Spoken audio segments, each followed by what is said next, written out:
Welcome, everyone, to The Surfing Historian.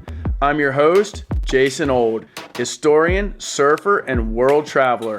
This podcast is dedicated to highlighting some of the latest scholarly research in the social sciences and in the field of surf studies. So paddle out with us while we glide through the world of academia. Joining me today from Florida is my friend and colleague, Dr. Arwen Puteri. Arwen's a historian of contemporary Europe with a specific focus on Germany. Today, she'll be talking to us about her research on the social unity in Germany between East and West Germans after the fall of the Berlin Wall in 1989. I'm super stoked to have you on to share your work with our listeners. I've always been intrigued by your research and passion for this topic, so I'll be interested to see what relevance it has now in 2021. But before we get started, I want to personally thank you, as well as our listeners, for being part of this episode of The Surfing Historian. Thank you so much, Jason, for having me. Okay, so first I wanted to explain real quick what I'm doing. So I'm studying contemporary history. In Germany, there's actually a specific term for that, and it is Zeitgeschichte, timely history. And what it means is that I'm studying specifically the time frame from the fall of the Berlin Wall, which was in 1989, until today. I just real quick wanted to tell you a little bit about my background, just because it's relevant to the research as well. I grew up in the 1980s in West Germany, when Germany was still divided. As a child, I was about 10 years old when the wall fell, and I don't remember much of it. I just remember that one day we had an East German in my class, an East German girl, and she seemed very different to West Germans. She was very shy, and nobody really interacted with her. And I didn't really understand why at the time. I just thought it was odd, and everybody else in the class thought it was odd. What we also heard about East Germany, since we were not allowed to cross the borders, was that East Germans didn't have movie theaters like West Germans had, that didn't have bananas or kiwis or all the exotic fruit. So that's the extent of the knowledge I had about East Germany. We never discussed anything about East Germany in a history class. It was as if that country right next to us didn't exist. But I didn't also ask any question. I just grew up like this as a teenager. It wasn't until the early 2000s, when I actually moved to Berlin, that I started thinking about East and West German conflict. And what I noticed back then is that there was still a divide, a social and cultural divide between of East and West Germans. And I didn't understand why. All I heard was, East Germans saying the West Germans are so arrogant, and the West Germans saying the East Germans are whining, they're always complaining. But again, back then, I didn't really understand the background and why these things were going on. What I found out now researching this topic is that when Germany united, there was this general assumption that we're all the same, that we're all Germans, and we will grow back together, and it will be a big family, and there will be no issues because we are all Germans, right? But what really happened is that in those 40 years that East and West Germans were divided, we grew up in different systems, the socialist communist regime, as well as the capitalist regime system. So we grew up with different values, right? So East German call it the socialist values that are a little bit more oriented towards family and being togetherness, and West Germans a little bit more individual. So we just grow up to become different people. We also, in the West, we spoke English as a second language. In the East, Russian, which becomes very important because after the wall fell, as far as the hiring progress, the East Germans had a clear disadvantage because they didn't speak English and things like that. So, but what really was assumed from West Germans, or what was, kind of forced or pushed, is that East Germans, I'm just going to explain it in American terms, right, to better understand. What was wanted from East Germans is that they melt into the pot, so that they really become West Germans, right? Instead of realizing we are really different, so we're going to have the tossed salad, right? So we are going to have different people. Everybody's great. We can learn from each other.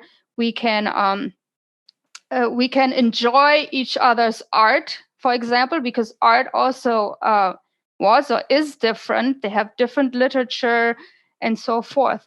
So instead of thinking about a tossed salad, West Germans decided that their system was dominant and also superior, and East Germans had to adjust. So what I found out in my research is that and that's really important, that East Germans consistently and continually were denied legitimacy and respect by West Germans. And by consistently, I mean in all areas of life. And that's what I write about in my dissertation. In all areas of life, meaning in politics, in the art, in architecture, literature, visual arts, they were always denied legitimacy and respect. And with continually, I mean until today. It is still happening today. So when I still read newspapers that discuss an East German writer, for example, that happened not too long ago. An East German writer just published his new book, and they were still denied legitimacy and respect only because he came from the GDR. The GDR is East Germany.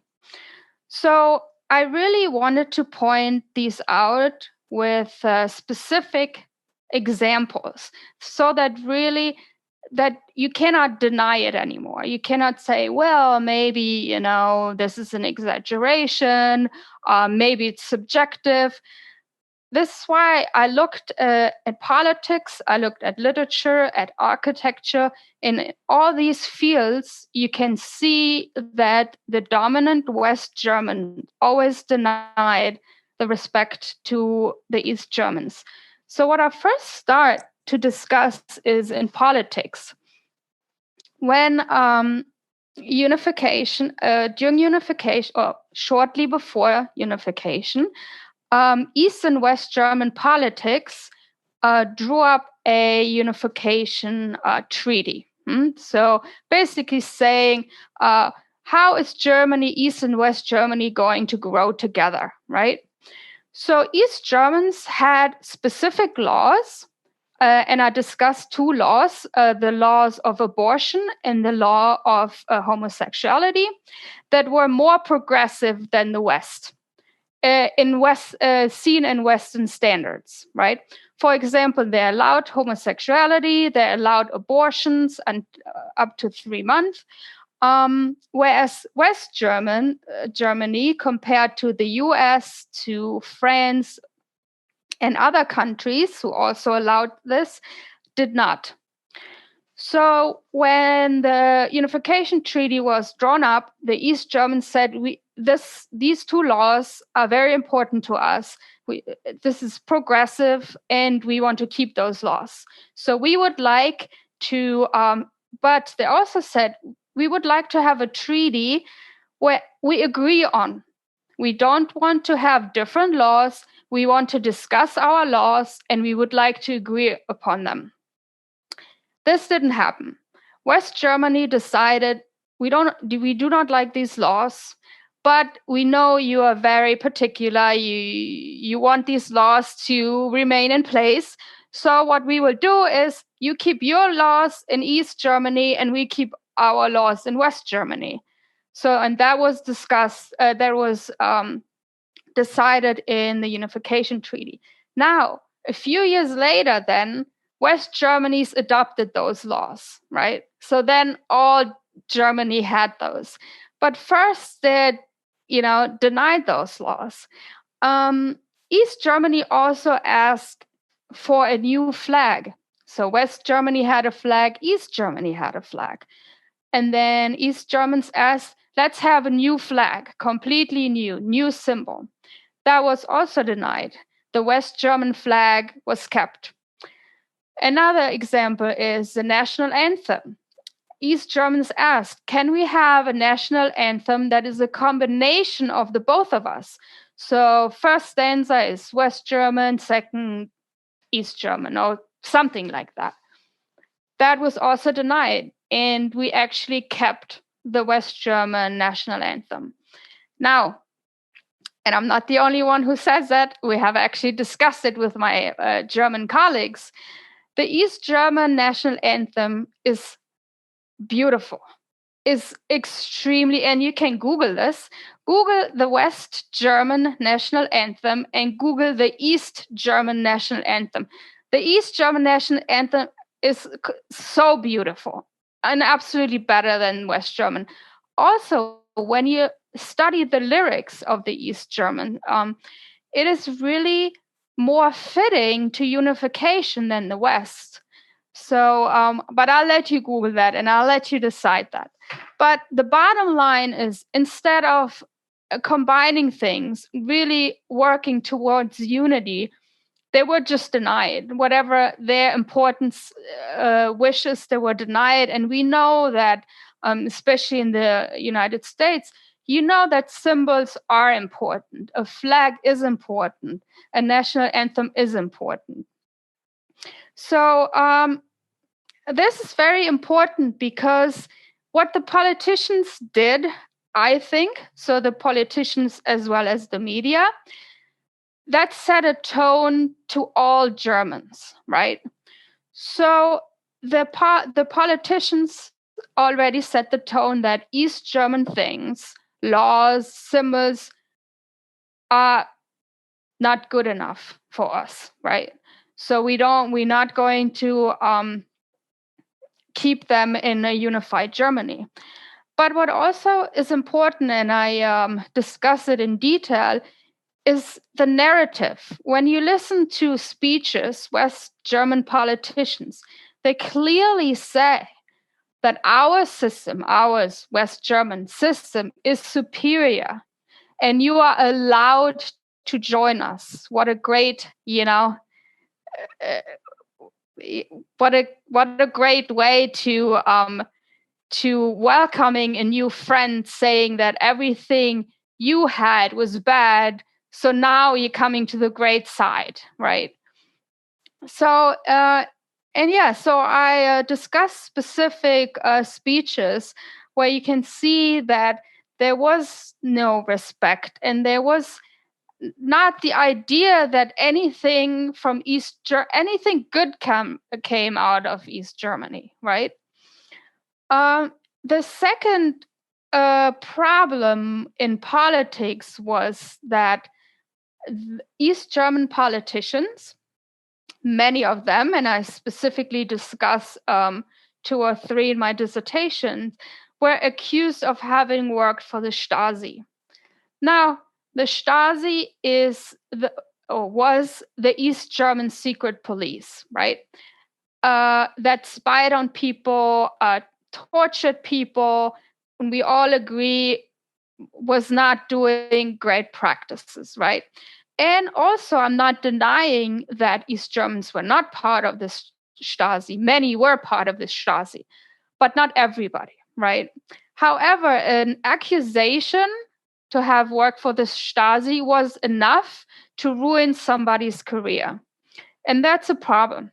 So again, an accusation was enough to publish all over the media and to ruin somebody's career and also life. There was one specific politician who actually ended up committing suicide because he was literally booed for every word he said, and was interrupted for every speech, and couldn't bear it anymore and committed suicide.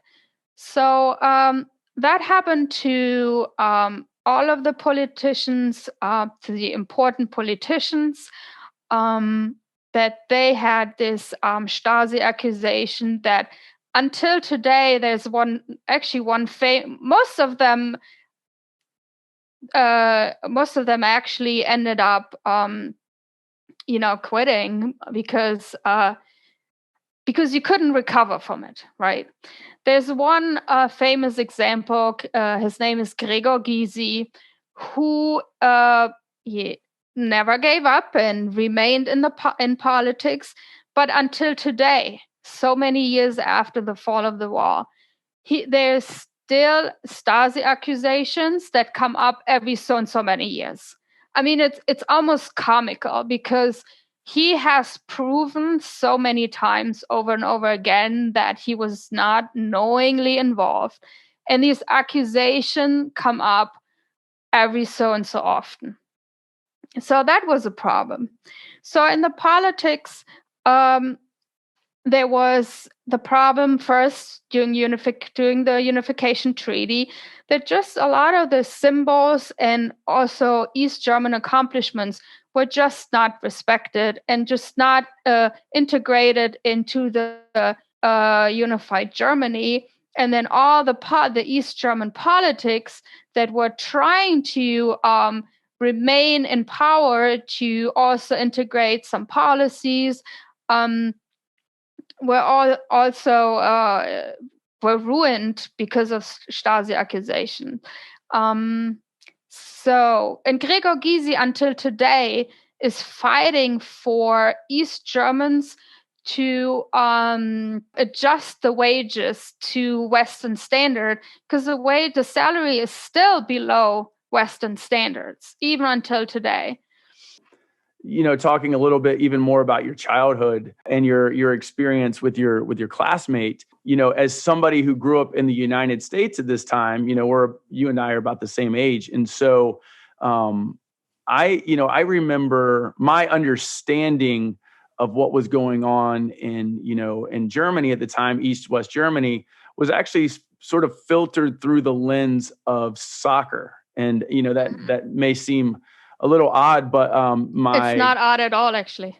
So here's my experience with it. And again, and this is why I find your research so fascinating. And, I'm just so grateful to have you on here, is that it's helping me view, your history through a different lens, outside of, sort of the traditional lens that I was viewing your history through.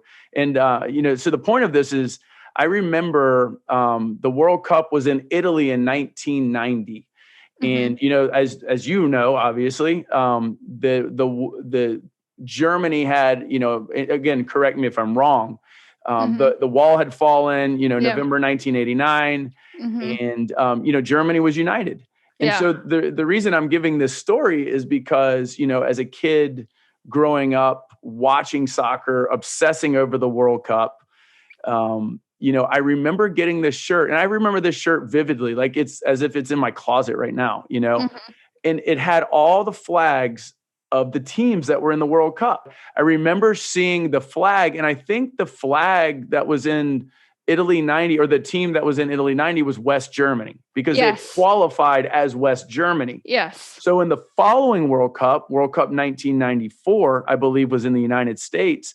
All of a sudden, I'm watching this team that's no longer called West Germany, but they're called Germany. And I'm like, my limited knowledge is, all I was focused on and obsessed over was, soccer and surfing. And I was like, what happened over there? And so, again, I want to bring this back to you. And that really is my question. What was your experience at that time?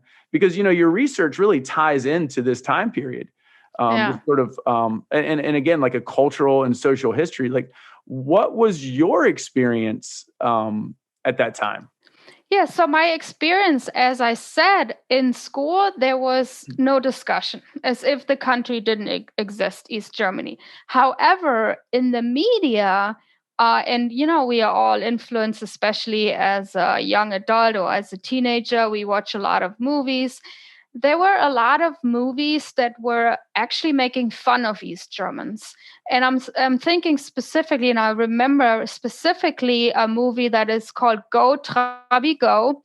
And Trabi is short word for Trabant, which is a car that was manufactured for East Germans, right? And we called it the papier-mâché car because it was not very good quality.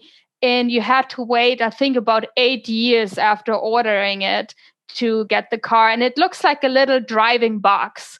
Now in Berlin, it's become cold and everybody wants to drive in a Trabant. But back in the 90s, in those movies where East Germans sometimes had to push the car up the hill, people were laughing about it, right? The East German was portrayed as a little naive, little borderline stupid person that yeah, so that was my idea. That's what I remember. And as I mentioned earlier, this girl was suddenly in class, but we didn't really have an explanation. What was this country really like? All I remember is, they were poor. They don't have, they don't have Hollywood movies and all these things. So that was the extent. And back then, I wasn't also very interested because we just didn't talk about it, right? You just didn't really learn anything about it. So that just, for me, it really started when I moved to Berlin and I was suddenly around a lot of, East Germans. And I realized when it really started was I was working in East Germany, or former East Berlin. And my friend was from East Germany. And I mentioned to her, I want to have a party this weekend. And she said, "Oh yeah, cool. Are you going to invite West Germans too?" And I looked at her. I thought it was so odd. Why do you ask me that? But it was in Berlin that I really realized, okay, there's still a divide, right? There's still some cultural divide going on. And so that was my limited experience or my limited knowledge of East Germans. And I know my parents, for example, they were allowed to cross the border one time, I think. And my mom was horrified. She said, "Oh, we drove over with a BMW. It wasn't even a fancy one. My parents didn't have a lot of money. That drove over with like an old BMW, but in East Germany, you never saw a car like that. That was a West German expensive, rich car." So she said she felt very uncomfortable because everybody was looking at her. So yeah, so that was my knowledge, my very, very limited knowledge, and my also, I admit, very limited interest of my fellow Germans. Is any of that sort of still lingering, if you will, those like West versus East sort of, I don't want to use the word tensions, but sort of West versus East sort of, back and forth? Yes, it is definitely still going on. And whenever I read comments on social media about all kinds of topics in Germany, like all kinds of hot topics, right? In the comment section, you will always see debate, East Germans and West Germans bringing up the differences between East and West German, always. Now, in addition to that, what happened also was the rise of the PEGIDA and the AfD, which are parties that exist for the last approximately 5 years, that follow right wing policies, right? So no foreigners and things like that, right? they have gained a huge following in Germany, and statistically, they have a lot of East German followers. So, and that also helped, or that promoted, unfortunately, again, this discussion that, East Germans are different than East versus West Germans and so forth. Your research is, extremely relevant because it sort of historically contextualizes, even what's going on, in sort of contemporary or 2021, if you will. Another question I had for you, and this was actually you recommended this movie to me years ago. The movie Goodbye Lenin, for example. How accurate is that in depicting what was going on in East Germany and in and around the time of the fall of the Berlin Wall? I'm not an expert as far as details. I have heard from my East German friends that it's pretty accurate. And what I really like actually about this movie, and why I always tell my students or assign it for my students to see, is, and that's actually a little bit shocking, is a lot of my students don't know that Germany was actually divided. So when they see the movie, they're quite shocked because they thought, Germany is one country, has always been kind of this country. So I think it does a really good job in explaining that they were two different people, right? And that and show it from an East German perspective, and show both sides. So unification, of course, it was a success. However, it was also a struggle for East Germans, a struggle in many, many ways. And I think the movie does a really good job showing that it wasn't all great, okay, and that people suffered a great loss, like a cultural loss, because all things East German then became not wanted, right? Became this dated things that didn't pass the capitalist standards. So I think this really well portrayed in that movie, that from the East German perspective, they did lose a lot when they united with the other part of Germany. I just want to go back real quick because I talked about the politics, but I also talk about literature, architecture, about the visual arts, and in so many ways East Germans were discredited only based on the fact that they were East Germans, not by tangible standards. For example, film. There are specific ways to judge whether a film was good, for example, cinematography, music, and so forth. But they were not judged after all these standards. They were just judged based on the fact that they are East Germans. And I think I just want to point out one example that I actually dedicated almost a whole chapter to this because it's so fascinating. It's the Palace of the Republic. The Palace of the Republic was the palace where the East German Parliament met. That building, and I always remember, every German said, or most of the Germans, West Germans, said it is an ugly building, and they just wanted it to go after unification. It was an eyesore to most people. Obviously, the majority of East Germans wanted to keep it, right? So there was this huge debate, for years after unification, what to do with this building. Now, at the end, they knew, okay, this is a very emotional and heated debate, right? The West Germans decided to tear it down, and then to explain it was asbestos contaminated. Now we all know you can do something about it, and you can remove the asbestos, and it's not a problem. So what they did is they removed the asbestos, and then there were only the steel frames left, right?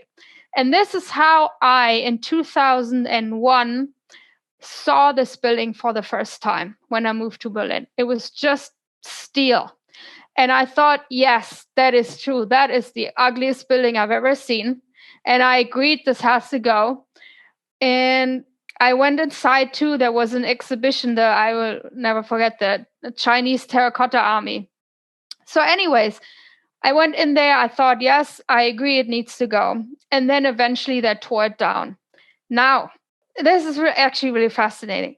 What they did is they tore it down and built a replica of a Prussian castle there, which is completely insane. So the Prussian castle was there until after World War II.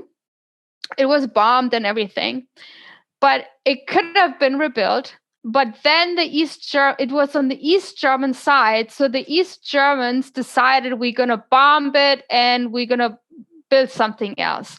And the West Germans were extremely upset about it because they wanted to keep the castle. East German bombed it, put their palace up. And now the West Germans destroyed their, palace. What's important, though, is when I did the research, I started my research thinking, what an ugly building. When I researched it and I saw the inside of the palace, how it used to be when they built it, it was magnificent.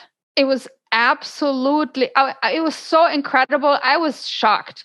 There was marble. It was high tech. There was this high tech stage that you could configure into all these different rooms. It was absolutely incredible. There was post office in there, discotheque, a bowling area. I mean, you wouldn't believe it. It was completely insane. It was beautiful.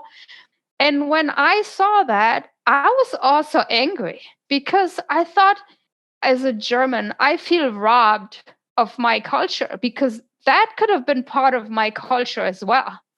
But I felt robbed, and I didn't understand why, because I thought I didn't see it as, East German socialist. I saw it as absolutely stunning, high-tech building, and the outside resembled Bauhaus. I don't know if you have seen Bauhaus buildings.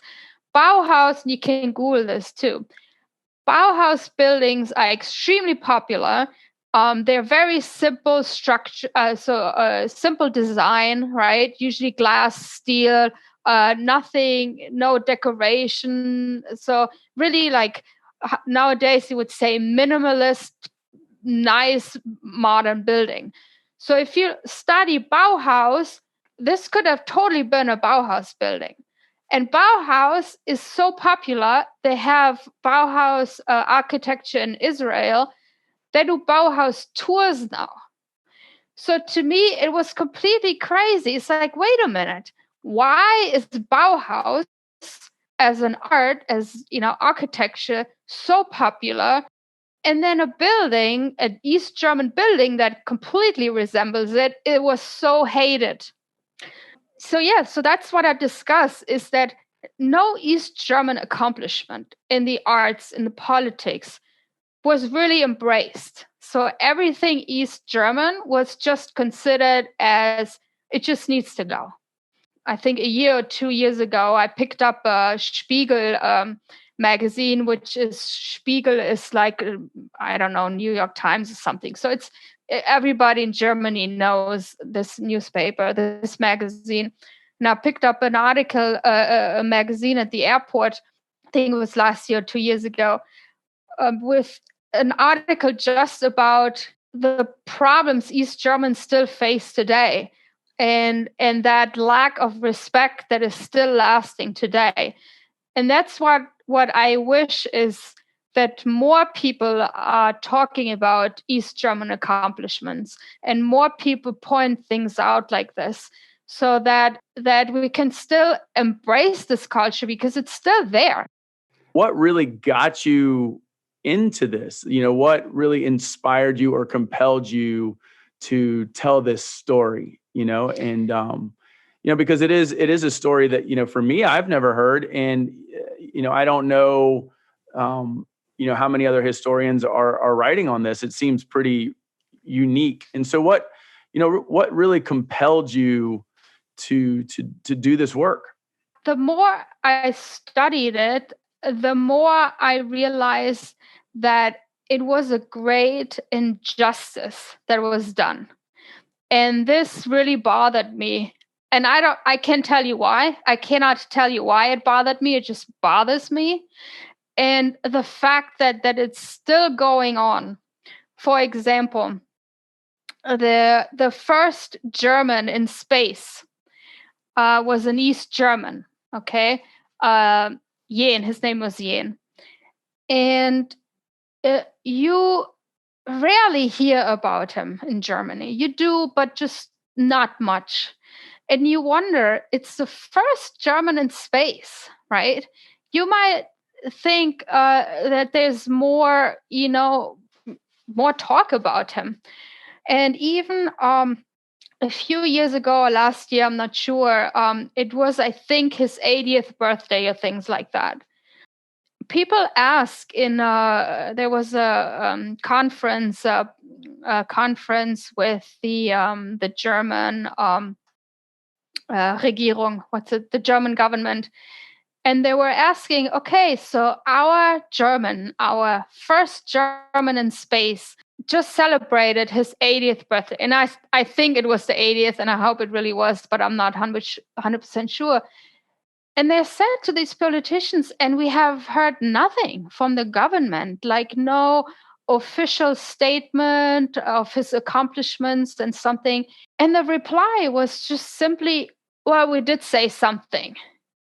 And then they referred to a tweet that one politician said happy birthday or something. But it was not like an official statement, right?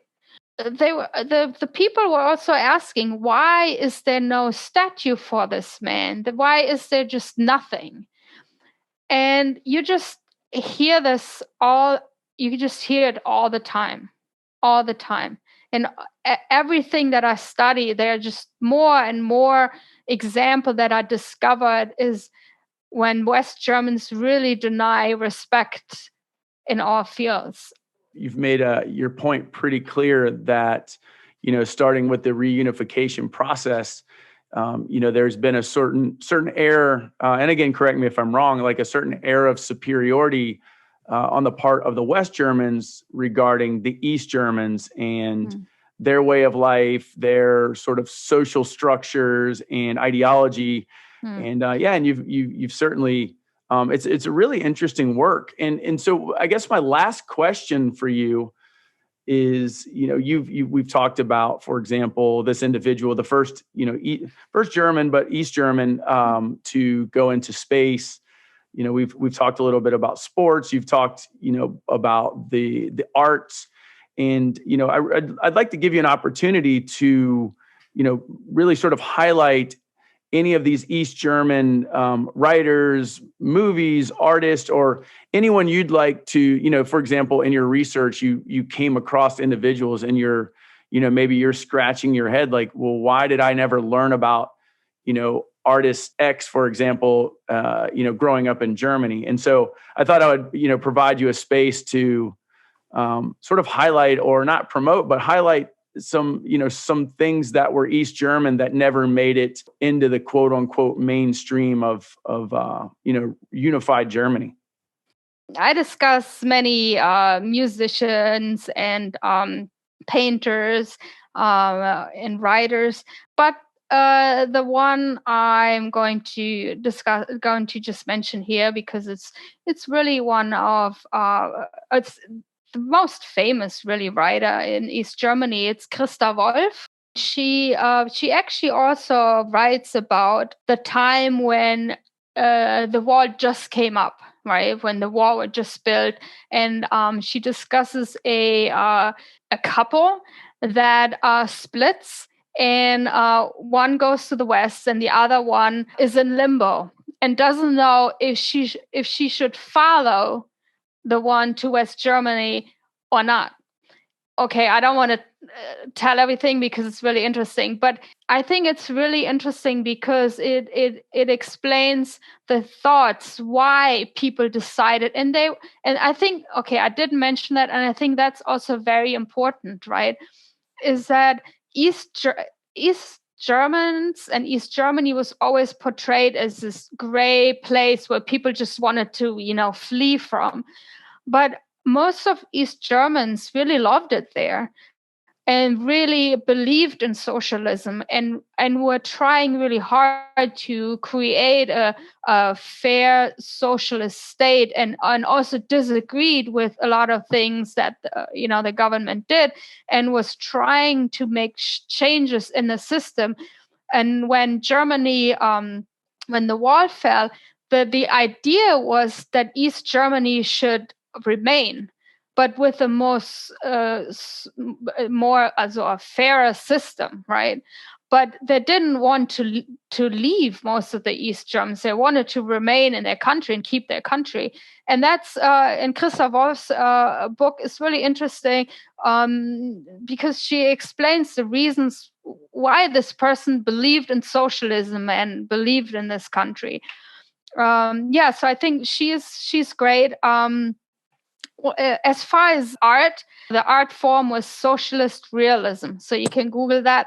I find this art very interesting. It's the art of the worker, and I think it's pretty art. Sigmund Jähn is also a very interesting story if you want to read about that. But yeah, you'll have to read my dissertation then for that. For more examples of East German accomplishments. Well, hopefully at some point you turn this into a book project because, I think it's fascinating.